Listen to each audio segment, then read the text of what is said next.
우리가 성경을 읽다 보면은 때로는 좀 민망한 그런 장면들이 나올 때가 있어요. 그 중에 하나가 이제 오늘 본문을 포함한 이 배경의 내용인데, 또 이 부분도 우리가 정말 좀 이해하기 힘든 그런 부분이거든요. 이 요셉에 대한 이야기가 37장부터 시작을 해가지고 이제 마지막 끝장까지 이어지는데, 근데 거기에 38장이 뜬금없이 들어가 있거든요. 근데 이 38장은 유다의 이야기인데, 도저히 이거는 뭐 상상을 초월하는 수치스럽고 그야말로 그리스도의 족보에 오점을 남기는 아주 그런 일인데도 불구하고 그 내용이 아주 자세하게 기록이 되어져 있습니다. 그 내용을 보면 이제 요셉이 노예로 팔려가고 그 뒤에 야곱의 넷째 아들인 이제 유다가 가나안 사람 수아라고 하는 사람의 딸을 아내로 이제 맞아들이거든요. 근데 이제 여기부터 잘못됐죠, 사실. 유다는 자기 할아버지죠. 그러니까 자기 할아버지인 이삭이 자기 아버지인 야곱한테 분명히 가르친 내용이 있어요. 그 분명한 내용 중에 하나가 절대로 이방 여인을 아내로 취하면 안 된다라고 하는 것이었거든요. 이걸 간곡하게 부탁했는데, 그런데도 불구하고 지금 이방 여인, 즉 유다는 가나안 여인을 아내로 맞이한 것입니다. 그래서 이 가나안 여인과의 사이에서 아들 셋을 낳았죠. 에르, 그리고 오난, 그리고 셀라라고 하는 세 명의 아들을 낳았어요. 자, 이 유다가 이제 장자인 에르를 위해서 다말이라고 하는 여자를 며느리로 삼습니다. 그런데 유다가 자식 교육을 좀 잘못한 것 같아요. 그래서 장자인 이 에르가 아주 믿음에서 벗어났습니다. 주님 보시기에 아주 악을 행했다 그랬어요. 그래서 주님이 이 에르를 죽게 했어요. 그러니까 유다는 어떻게 됐어요? 장자가 맏아들이 죽으니까 이제 차남인 둘째인 이 오난한테 형수인 다말하고 다시 결혼을 해서 형의 후손을 잇게 했단 말이죠. 이것을 계대 결혼이라 그래요. 계대 결혼. 그래서 고대 모세 이후에 이제 이게 성문화되어진 풍속인데, 형제 중에 그 자식을 못 보고 남편이 죽으면 그 형제들이, 첫째가 자식을 못 보고 죽으면 둘째가 그 형수와 다시 결혼을 해서 자식을 낳게 했어요. 예수님 때에도 이제 그 바리새인들이 이 문제를 가지고 예수님께 질문을 하죠. 예수님에게 책을 잡기 위해서 형제 7이 있는데 다 자식을 못, 첫째도 둘째도 셋째도 그 한 여인에게서 다 결혼을 했는데 자식을 못 봤단 말이에요. 그러면 당신이 말하는 그 천국에 가면, 그러면 이 여자의 진짜 남편은 누구가 되느냐? 첫째가 되느냐? 둘째가 되느냐? 그걸 예수님에게 따진 거죠. 누가 될까요? 송남이. 이 여자 형제 7명하고 다 결혼을 했어. 그 천국 가면 누가 이 여자의 남편이 돼? 그래서 예수님이 천국에 가면 장가 가는 것도 없고 시집 가는 것도 없다고 말씀을 하셨죠. 그래서 거기서는 그게 누구 남편이냐 누구 아내냐 그게 문제가 되지 않는다라고 하는 것입니다.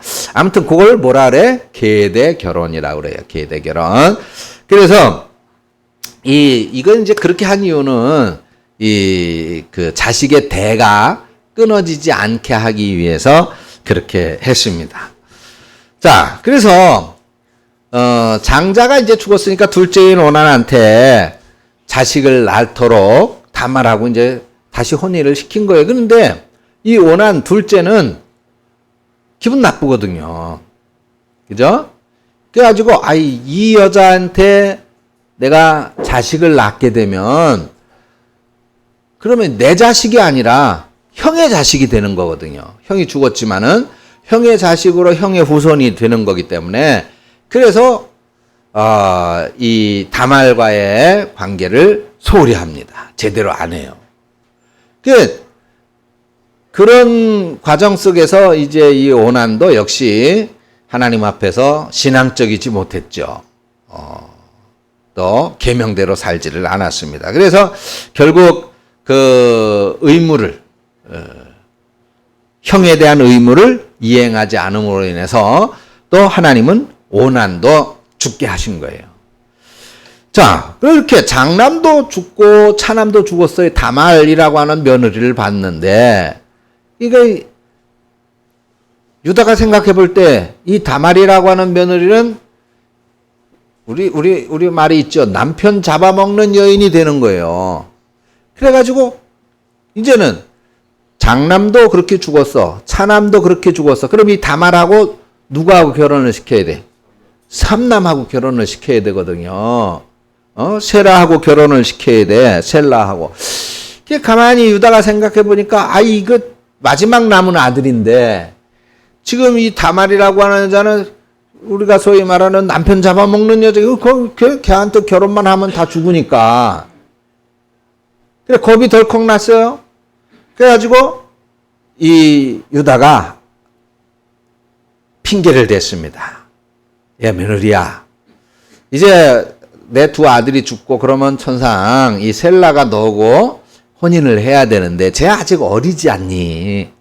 그러니까 아직 어려서 신랑 꼬시를 못할 것 같으니까 너 제가 좀 클 때까지 고향에 좀 가 있어라. 그렇게 꾀를 낸 것입니다. 그렇게 해서 이제 다말을 고향으로 돌려보내.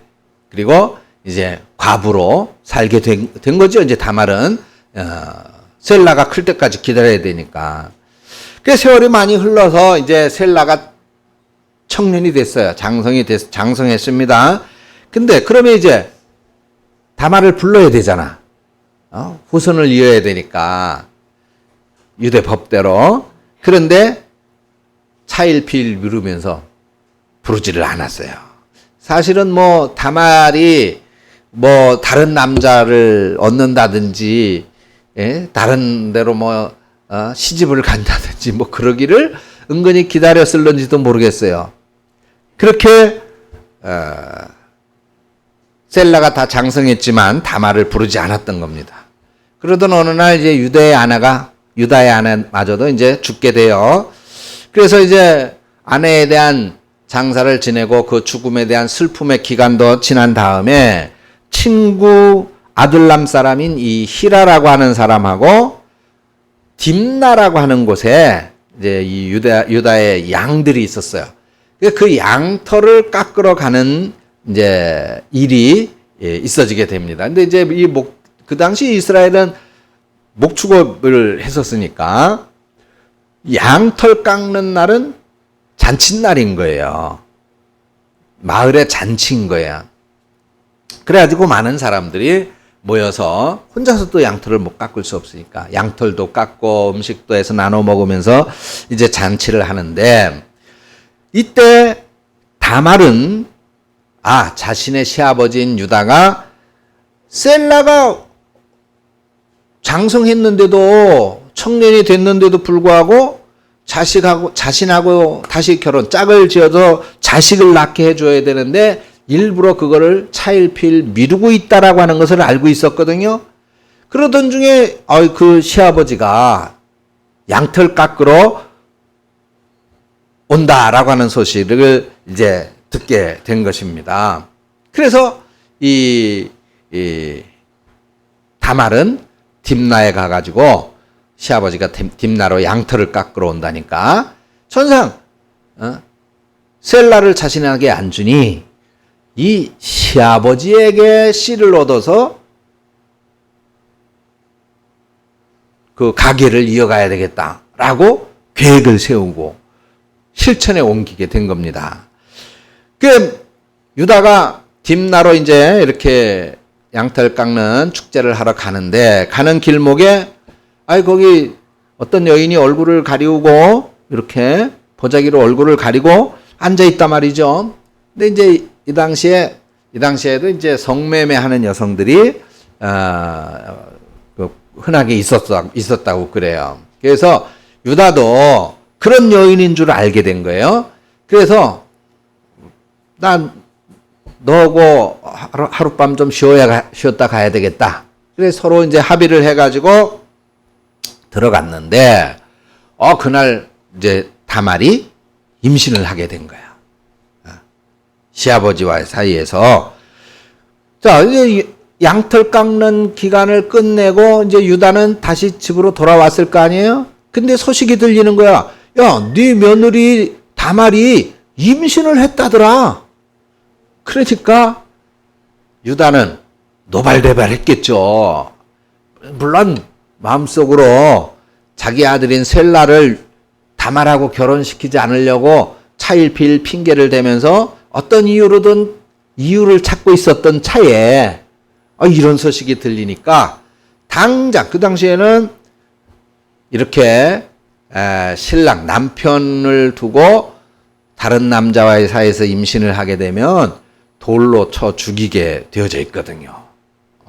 그래서 예수님에게도 바리새인들이 간음한 여인을 끌고 와서 이 여인을 죽여야 됩니까? 살려야 됩니까? 묻는 장면이 나오죠. 율법대로 하면 돌로 쳐서 죽여야 되는 거예요.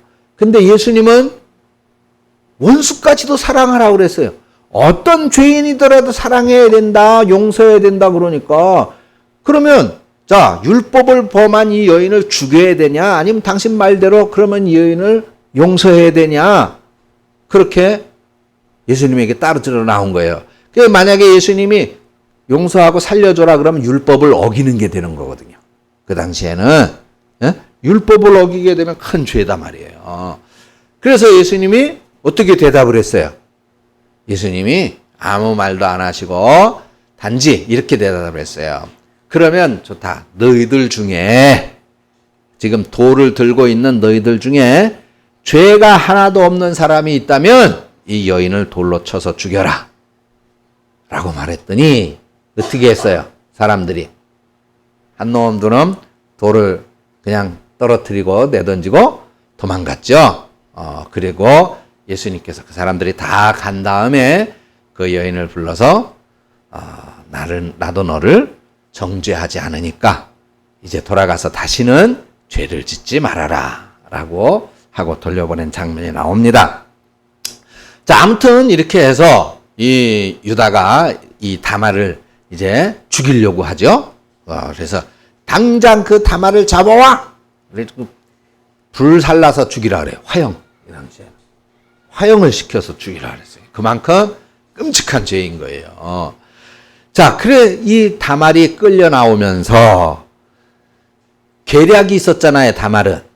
유다와 동침을 할 때 그를 통해서 임신을 하게 될 텐데, 임신을 하게 되면 분명히 지금처럼 내가 죽게 될지도 모르니까 살 방법을 강구했겠죠? 그래서 그 동침을 할 때 유다에게 징표를 받아요. 징표. 도장이라든가 뭐 이런 것들을 받아뒀던 거죠. 그래서 이 유다가 동침을 하면서 주었던 그런 징표, 약조물을 제시를 합니다. 보여줘요. 그러니까 그 징표를 보는 순간에 유다가 크게 자기 잘못을 깨닫고 외치는 장면이 오늘 본문의 26절이에요. 그 아이가 나보다 옳다. 그 아이가 나보다 옳다. 오늘 말씀의 핵심이 바로 이것입니다. 나보다 옳다. 따라서 하십시다. 나보다 옳다. 자, 옆 사람의 손을 한번 잡아보세요. 옆 사람이 없으면 자, 뒷사람의 손도 한번 잡아보시고 당신이 나보다 옳습니다. 그죠? 당신이 나보다 옳습니다. 자,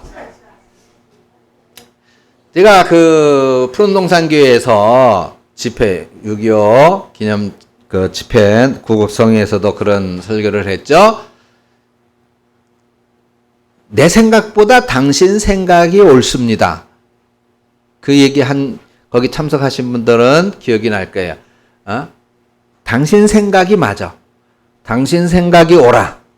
우리 그리스도인들에게 있어서 늘 우리는 자, 겸손과 섬김의 대명사라고 말할 수 있어요. 그리스도인 그러면 떠오르는 것은 겸손하고 섬기고 사랑하는 사람들이다. 믿습니까? 여러분들이 그렇다는 얘기예요. 여러분들이. 그러면 우리가 그런 삶을 실천해 나가기 위해서는 바로 이게 굉장히 중요해요. 내가 나보다 옳다. 당신 생각이 내 생각보다 옳습니다. 이렇게 할 줄 알아야 돼요. 오늘 유다가 훌륭한 우리 신앙의 선조로 등장을 하고 있는데 이런 부끄러운 장면도 있어요. 그런데 그 유다는 이런 허물이 있을 때에 자신의 허물을 감추고 자신의 허물을 보여주지 않기 위해서 다말을 무작정 화형시키고 죽이는 그런 극악한 죄인이 아니고 자신의 잘못을 깨달았을 때 즉시로 그 잘못을 인정하고 그래서 다말을 오히려 보호하고 그래서 다말에게서 쌍둥이가 나요. 베레스와 세라를 낳지요. 그리고 그 베레스와 세라를 통해서 그 예수님의 족보가 형성이 됩니다. 근데 어떤 의미에서는 이게 좀 부끄러운 족보죠. 그죠? 온전하고 깨끗한 족보가 아닙니다. 아니 차라리 이 예수님의 족보가 유다가 아니라 애굽의 총리인 요셉의 족보로 이어졌으면 훨씬 더 모범적이고 상징적이고 훨씬 더 보기 좋았을 거 아니에요. 그렇죠? 그런데 유다의 족보에서 나와요. 유다에게서 베레스를 낳고 베레스는 헤스론을 낳고 헤스론은 람을 낳고 이러면서 베레스로부터 유다로부터 베레스로부터 헤스론으로부터 람으로부터 예수님의 족보가 계보가 형성이 되어져 나옵니다. 자, 믿음의 족장의 가정.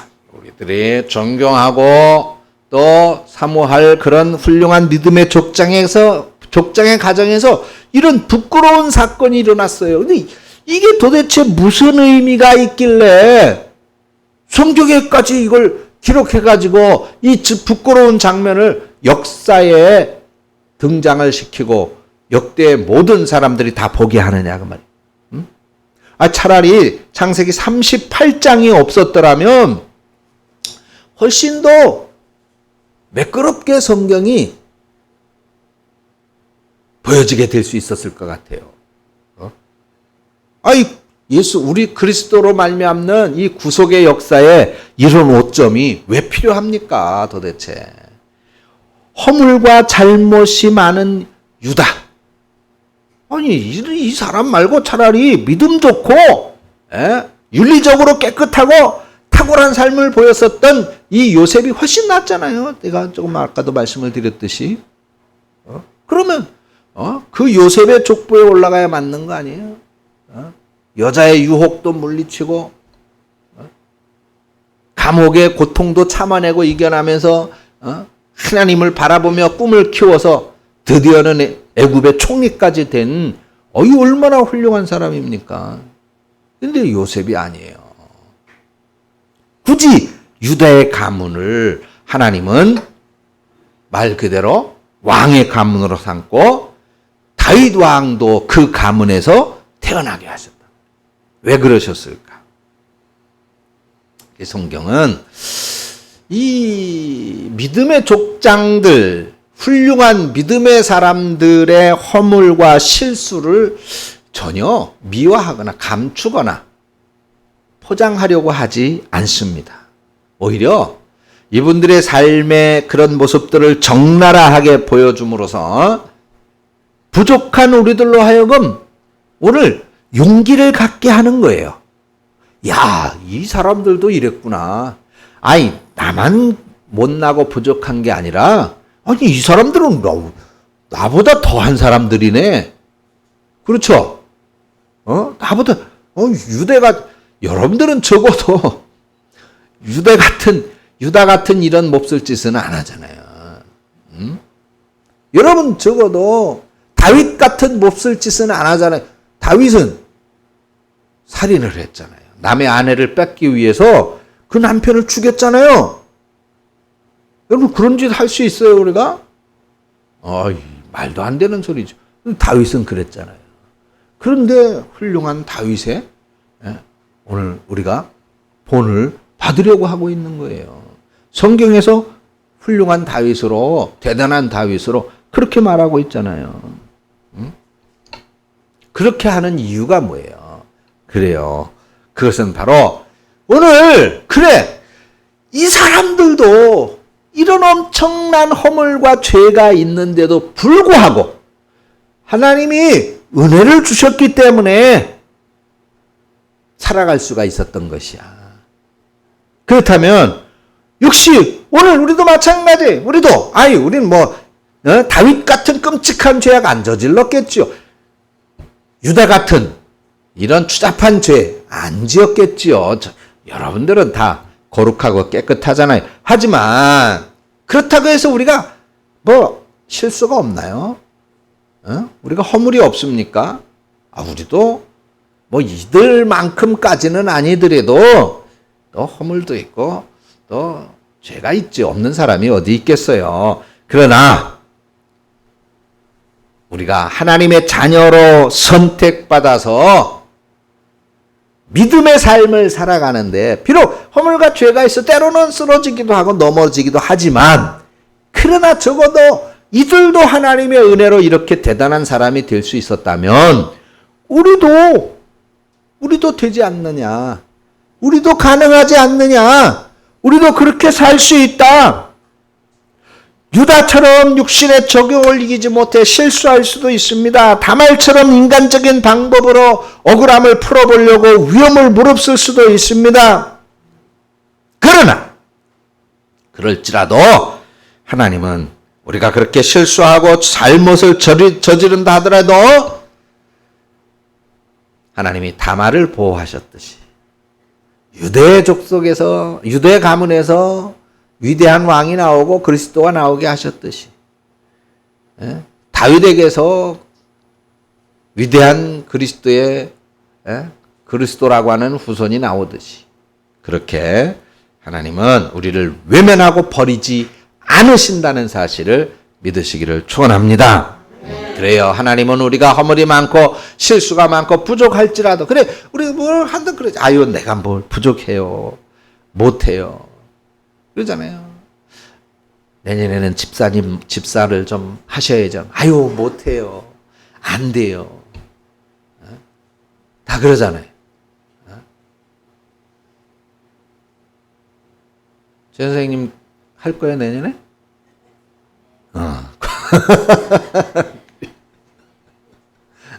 우리 임미자 성도님은 내년에 세례 받으실 거야?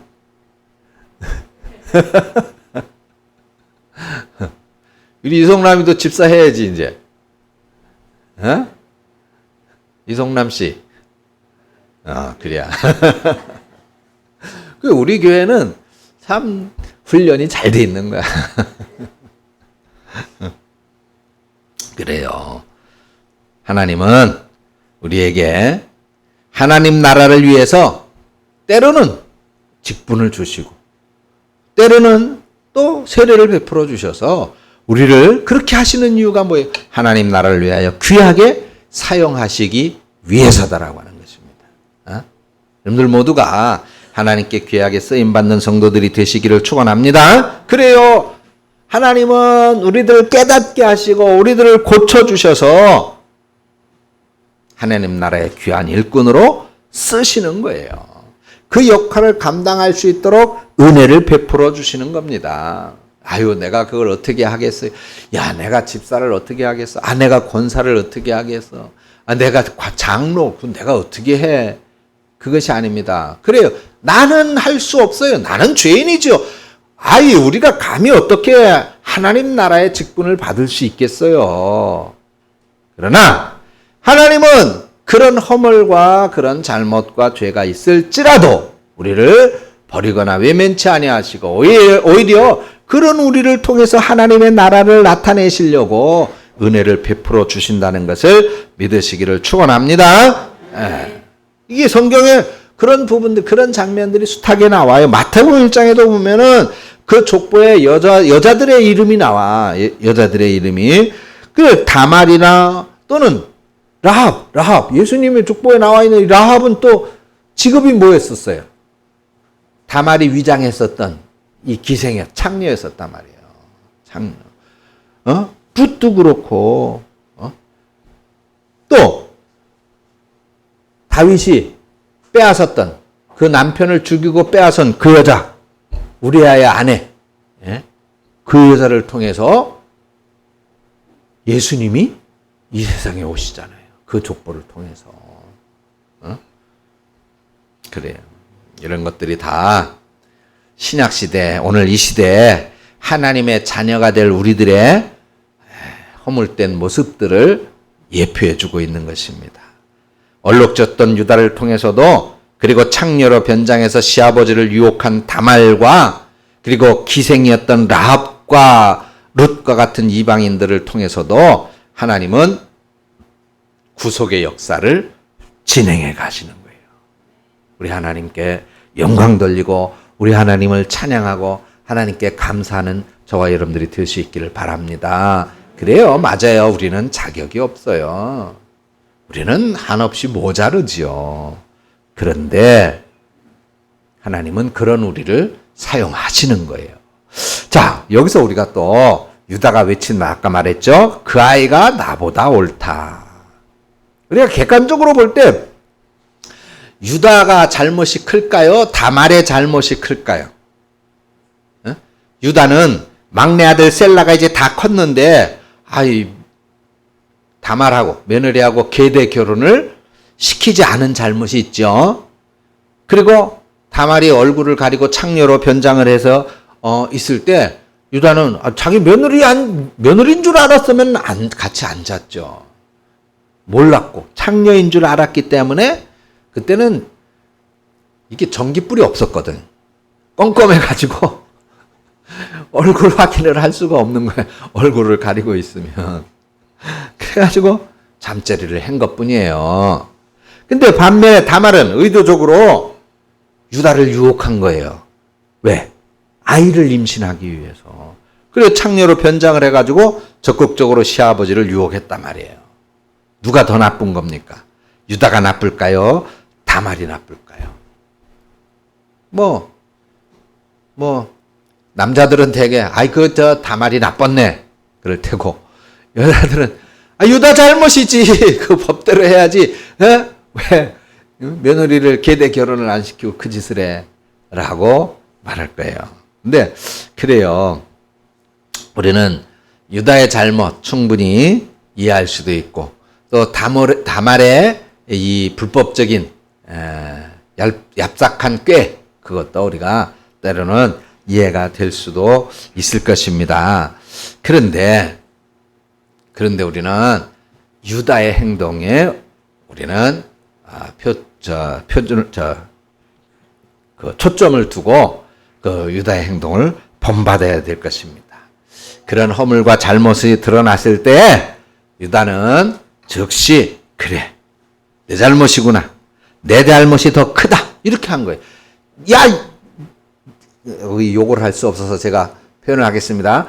이 X야, 네가 나를 유혹한 거잖아. 네가 창녀로 유혹했잖아. 그래서 내가 그런 거 아니야. 네 잘못이 더 커. 이렇게 말할 수도 있었을 거예요. 그죠? 왜냐하면 이 당시에는 유다의 아내가 죽었잖아요. 혼자 됐어요. 그래서 혼자 된 남자는 이렇게 그 창녀에게 를 가까이 하는, 흔하게 그렇게 가까이 하는, 지금도 안 그렇지는 않다고는 말할 수가 없을 것 같지는 않은 것 같기는 한 것 같기도 한데, 그 당시에 그랬단 말이에요. 그래서 사실은 이 당시의 관습, 이 당시의 풍습으로 보면 유다가 굳이 그 당시의 풍습으로는 굳이 잘못한 것이 아니라고 볼 수가 있습니다. 그 당시 관습이니까 아내가 없거든요. 그래서 그 슬픔, 아내를 잃은 슬픔을 위로받으려고 한 것이다, 이렇게 볼 수가 있어요. 그런데 유다는 다말의 그런 다말의 잘못, 해서는 안 될 그런 잘못된 일, 그런 것들을 보지 않고 내가 원인을 제공했구나, 나에게서부터 잘못이 되어졌구나, 그래서 그가 나보다 옳다고 말하는 것입니다. 여러분, 우리가 사실 그래요. 아니, 왜 우리는 날마다 피해만 봐야 되고, 왜 희생만 감수해야 되고, 왜 봉사만 해야 되고, 왜 날마다 을로 살으라고만 합니까? 을로. 아니, 좀 갑으로, 좀 갑질하면서 살면 안 되겠습니까? 그래요. 맞습니다. 그런데 우리가 성경대로 사는 삶을 우리는 주장하고 있잖아요. 그리스도인인데, 근데 그리스도인은, 예수님은 늘 우리에게 의를 말씀하고 있는 거예요. 아까 제가 말씀을 드렸듯이 가늠한 여인이 붙잡아 왔을 때도 예수님은 그를 용서하고 그를 사랑했어요. 또 원수까지도 사랑하라고 말씀을 하셨어요. 죄를 용서하려면 7번씩 70번이라도 하라고 말씀을 하셨어요. 이거는 무한정 용서하라는 말씀이거든요. 그리고 제자들 수건을 직접 가져다가 허리에 두르고 제자들의 발을 씻기면서 너희도 이렇게 살아야 된다고 말씀을 하셨어요. 그 모든 예수님의 가르침은 우리에게 을로 살아야 된다는 걸 말씀하고 있는 거예요.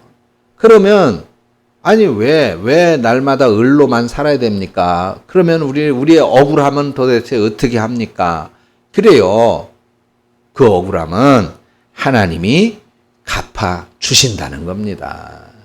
하나님이 갚아 주신다는 거예요. 하나님이 채워 주신다는 거예요. 하나님께서 부어 주신다는 겁니다. 하나님이 내 편이 되어 주신다는 거예요. 자, 그러면 여러분, 아니 왕이 내 편일 때 내가 더 위력이 있는 겁니까? 하나님이 내 편일 때 내가 더 위력이 있는 겁니까? 그 당연히 하나님이지. 왕은 한 일국의 왕일 수밖에 없지만 하나님은 만왕의 왕, 모든 왕들의 왕이라고 말씀을 하셨잖아요. 그리고 하나님의 눈은 항상 어려운 이 불쌍한 고아와 가부들과 가난한 사람들과 이런 정말 을의 위치에 있는 그 사람들을 향하고 있단 말이죠. 그래서 하나님은 그들에게 함께 해주시고 그들의 편이 되어주시고 그리고 그들을 도와주시고 그들에게 복을 주시는데 바로 이렇게 사랑을 실천하시는 성도, 용서를 실천하는 성도, 또 겸손을 실천하는 성도, 바로 그들에게 하나님께서 복을 주신단 말이죠. 자, 여기서 유다를 보세요. 야, 그래, 네가 잘한 거야. 네가 옳았어. 내 잘못이야. 하고 을의 순간, 을이 되어졌잖아요. 을이 되어지는 순간 하나님께서는 그것을 기쁘게 보시고 그 후손을 통해서 어마어마한 복을 주셨단 말입니다. 믿습니까? 아니, 가만히 보니까 이것이 하나님의 방법이에요. 하나님의 방법. 여러분, 복을 받으려면 섬기세요. 아멘 크게 해. 복을 받으려면 대접하세요. 복을 받으려면 사랑하고 아멘 해야지. 복을 받으려면 용서하라니까요. 그래요. 아니, 농담이 아니에요. 농담이 아니. 정말이라니까? 내 말 못 믿겠으면 성경이라도 믿어. 성경이라도. 성경에 그렇게 나와 있단 말이에요. 성경을. 자, 여러분. 이게 우리가 믿음을 표현하는 방식이라는 게 있어요. 믿음을 표현하는 방식. 우리가 그리스도, 아까 우리 권사님 기도하는 중에 세상 사람들과 다른 구별된 그리스도인, 그걸 말씀을 했어요. 근데 제가 그래요. 그게 얼마나 중요한지 몰라요. 뭘로 표현, 아니, 목에다가 나는 그리스도인이야. 나는 대강교회 성도야. 명찰 달고 다니는 것도 아니고, 맞박에다가 매직으로 써가지고 다니는 것도 아니고, 어떻게 내가 그리스도인인 걸 다른 사람들이 어떻게 알아보게 해요? 그게 바로 그리스도인, 우리의 믿음을 표현하는 방식인데 그게 바로 사랑인 거고 용서인 거고 희생인 거고 봉사인 거고 섬김인 거고 대접하는 거고, 그게 믿음의 표현 방식인 거예요. 믿음의 표현 방식. 물론 하나님 앞에서는 찬양하는 거고 기도하는 거고 예배하는 거고, 그렇죠? 이게 믿음의 표현 방식이에요. 자, 사람들 앞에서는 어떤 게 표현의 방식이라고? 믿음의 표현 방식. 자, 금방 잊어버렸어. 사랑하고 용서하고 희생하고 봉사하고 섬기고 대접하고, 또 뭐 있어? 아무튼지. 믿습니까? 그래요. 그래요. 그렇게 살기 위해서는 항상 어떤 사상을 가져야 되느냐? 따라서 하십시다. 네가 나보다 옳다. 그렇죠. 싸워서 이기려고 하면 안 돼요. 믿습니까? 남편과 아내와의 관계에서도 그래요. 남편은 아내에게, 아내는 남편에게, 그래, 당신이 나보다 옳아. 당신 생각대로 해. 당신 뜻대로 해. 이러면 평생에 다툴 일이 없는 거예요. 평생에. 그래요. 이것은 뭐예요? 그 상대방이 완벽하고 잘하고 대단해서가 아니라 바로 그를 인정하고, 하나님이 나 부족하고 허물 많은 나에게 나를 버리지 않고 은혜를 주시듯이 내가 그에게 은혜를 오히려 베푸는 과정이 되는 것입니다. 유다가 다말에게 은혜를 준 것이잖아요. 네가 나보다 옳다. 그래서 다말이 살잖아요. 그죠? 그리고 베레스와 세라를 낳잖아요. 베레스와 세라를. 그 베레스를 통해서 예수님의 족보가 내려오잖아요. 그래요. 그래서 우리가 그렇게 다른 사람에게 오히려 은혜를 베풀어 주는 것이, 그러니까 네가 나보다 오라라고 하는 것은 내가 을이 되는 게 아니라 오히려 내가 갑이 되는 거예요. 그게 은혜를 베푸는 거니까. 그래서 이해하고 용서하고 이렇게 수용하는 삶을 산다면 주님은 우리를 의롭게 보시고 우리의 믿음을 인정해 주시고 그래서 저와 여러분들을 귀하게 쓰시며 유다와 그 후손에게 복을 주셨듯이 여러분들과 여러분들의 후손에게 복을 주실 줄로 믿습니다. 기도하겠습니다. 하나님 은혜를 감사합니다. 우리로 정녕 말씀에 순종하고 그 말씀을 익히며 그 말씀을 따라 삶을 살되 오늘도 귀한 말씀의 교훈처럼 당신이 나보다 옳습니다 하는 인정의 삶을 통하여 오히려 이해하고 용서하며 수용하여 참된 그리스도인의 삶으로 승리하고 오히려 은혜와 복을 받는 우리 성도들의 삶이 되게 하여 주시옵소서. 예수님의 이름으로 기도합니다. 아멘. 찬송